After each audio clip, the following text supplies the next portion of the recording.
If you've been around this channel, you won't be surprised to hear that I love Spider-Man. But if I had to pick another favorite superhero, it's Nightwing.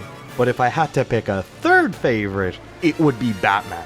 Well, personality-wise, he can fall a little flat in some interpretations, but like, one particular entry stands head and shoulders above the rest. Developed by Rocksteady Games, Arkham Asylum may be a perfect translation of the source material. But what do I mean by that? As a character, Batman is extremely versatile. No other character to my knowledge has so seamlessly been able to transition to so many different genres. Neo-noir, action thriller, gothic wet dream, Lego, and whatever this was. Now, it may seem strange that a single character can ping-pong between so many styles of stories, but this goes all the way back to the Caped Crusader's conception. Envisioned as a pulpy crime-fighting detective, Batman would quickly transition into horror, murder mystery, and even on occasion globe-spanning espionage. I mentioned this as Arkham Asylum, much like the original comic source, is a melting pot of ideas and inspirations. It's got elements of Metroidvania, Resident Evil, psychological horror, stealth action, and even beat-em-ups. But its liberal use of inspirations isn't just for mechanical purposes, it does the same for the story, drawing from specific comics for the narrative such as the similarly named Arkham Asylum, The Killing Joke, and it even has elements of the very underrated Batman Venom story. Holy shit, he's tanking a shark! It may sound like way too much and it shouldn't work, but much like a Chicago-style pizza, sometimes the mess and insanity has to be embraced to create something magnificent. The story is also a wild departure from the norm, taking place where any other Batman story would logically end, with the Dark Knight taking the Joker to an insane asylum.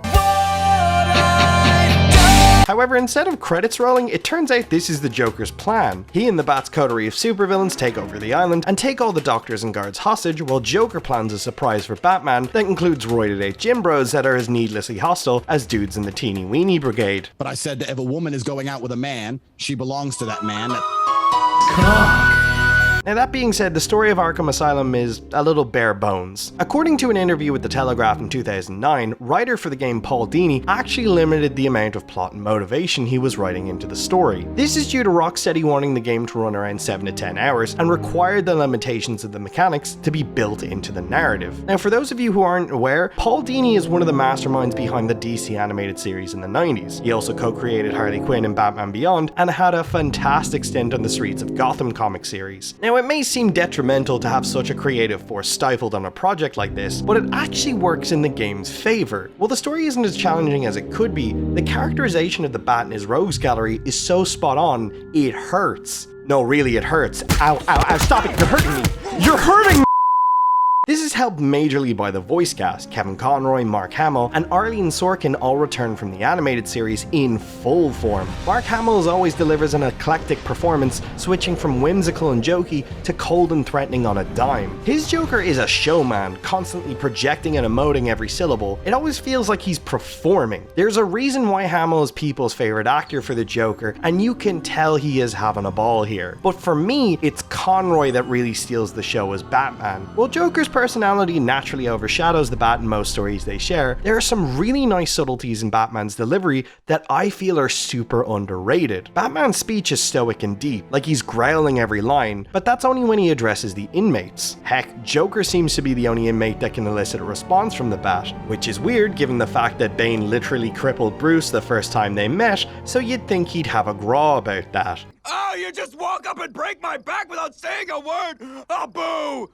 Boo on you, sir! The difference is when Batman's addressing civilians, there's a change in his mannerisms. He's much more soft-spoken, almost gentle, which makes sense given the trauma that the inmates are probably inflicting on their hostages. Unlike the likes of Bat-Pat and Christian Bale, who pick one voice and die on that hill, this is a more personal Batman. He's not all about vengeance, he's about protecting life at any cost. So of course how he addresses people is different, but it doesn't stop there. He actually has a third voice he saves for his inner monologue, a more natural cadence that just seems to be Conroy's natural delivery. It's a peek behind the mask to Bruce Wayne in a small way that's super easy to miss and makes sense given that in most versions of the character, he's usually disguising his voice. So having a more relaxed tone for his private thoughts makes a lot of sense when you think about it. It's all very measured and controlled like you'd imagine Batman to be, but this characterization isn't just saved for the Joker and Batman. New additions like Steve Blum's Killer Croc growl lines like an animal. Dino Andrade's Scarecrow has this otherworldly voice to him as if he exists in his fear dimension.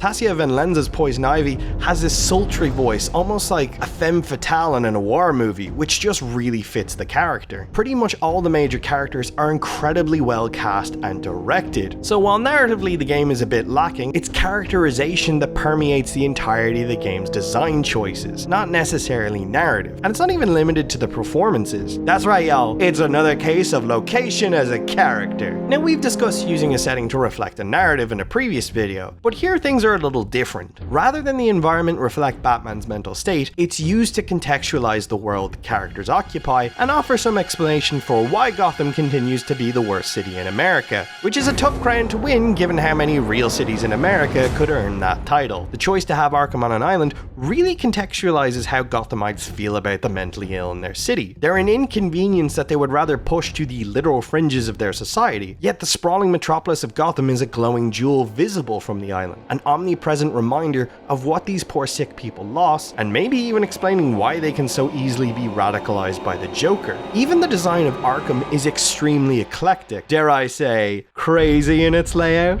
Boo! Rather than being one large campus, it's several sizable buildings spaced far apart in the island, each with a separate function and designed as if the island itself is suffering an identity crisis. The processing building feels more like a prison entrance, replete with heavily armed guards and a perp walk. The treatment wing, which is the newest building, doesn't seem to have been updated since the early 20th century, and making its facilities feel rather archaic and outdated for treatment of patients. The underground and sewers where Killer Croc is kept are murky and labyrinthian in design. The botanical gardens feel especially alien, a giant greenhouse that seems to have been constructed around the overgrowth of plant life, made to contain it rather than grow it. It's also one of the few areas on the island where life actually seems to spring, yet paradoxically, right outside is a mass graveyard with headstones bundled together. Finally, the Arkham Mansion, a structure of Gothic design and now a records room and office space, completely separated from the rest of the facilities, and due to its administrative purpose, probably doesn't see any patients visiting it. Instead, it reduces them to numbers and names on paper, acting as a microcosm of Gotham's attitude, further separating the staff from the inmates. Warden Sharp is one of the worst examples of this mentality. He tries to establish his self-importance with portraits of himself around the various facilities, with his expensive suits and cane that looks more like a monarch's scepter. But ultimately, he does nothing for these people. It's just to further his agenda to become mayor,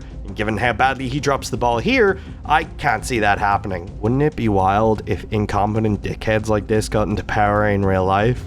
Good thing that doesn't happen.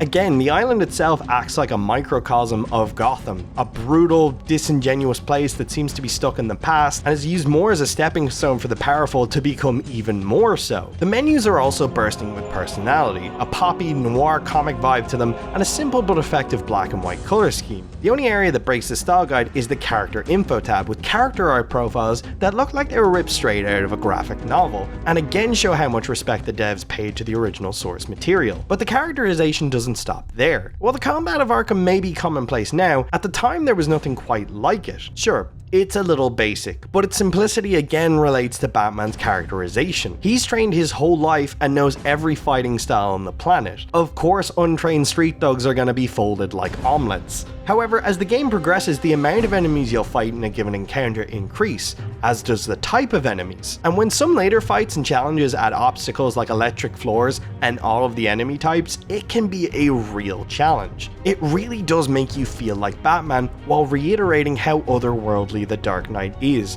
and how he can handle any situation. Stealth sections may put you on the back foot, but when played right, they can make you feel like the Predator replete with Batman's own brand of X-ray vision. Even the standout Scarecrow sections where you're trapped in a nightmare dimension and are truly powerless are only created because the last time Batman felt afraid was when he was 8 years old. In any other game, all these different styles and set pieces would be to create a false sense of variety. But here in Arkham Asylum, everything is in service of creating the game's tone and world. It's a natural way to create characterization within gameplay, and it doesn't just stop there either. Arkham Asylum's OST, like every other aspect of its design, draws heavily from the Cape Crusaders' musical history, but still creates something entirely its own. The brass section of Danny Elfman's compositions, the building crescendos of the Dark Knight Zimmerman tracks, it's all here, but it's used to create something much more ominous than its inspiration. Every track has a distinctly eerie and overbearing vibe, that wouldn't be amiss in a Resident Evil. You can even tell the Batman's composer,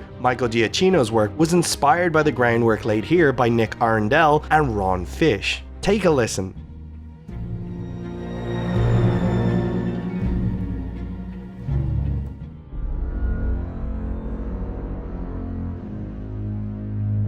Again, in terms of narrative, this game is a little lacking. It's also a little on the short side, and the Riddler stuff can be annoying. That said, Rocksteady seamlessly created a world without compromise to the source material, and if you ask me, the follow-up to this game improves on most of this game's more lacking elements. So you may be wondering why I didn't talk about Arkham City. You can't deny how much passion and effort went into this game, and meticulous design in every aspect, and also just how influential this game's combat was. It was copied by Mad Max, Sleeping Dogs, Assassin's Creed, Shadow of Mordor, and even Spider-Man. Hell, it wouldn't even be a stretch to say modern superhero games owe their existence to this game, all from a developer who only had one game before this, which was a first-person cop shooter, which certainly looks like a game. Look, I'll level with you guys. The Arkham series, or at least the first two anyway, may be in some of my top favorite games of all time. But what do you guys think? Is Arkham Asylum just an outdated, overused gameplay style, or does it soar to the heights of quality of the Chris Nolan movies? Let me know in the comments, like or dislike, tell me if there's a superhero game you think does a better job adapting its source material, and subscribe and hit that bell to see more. Also, check out my videos on Spider-Man.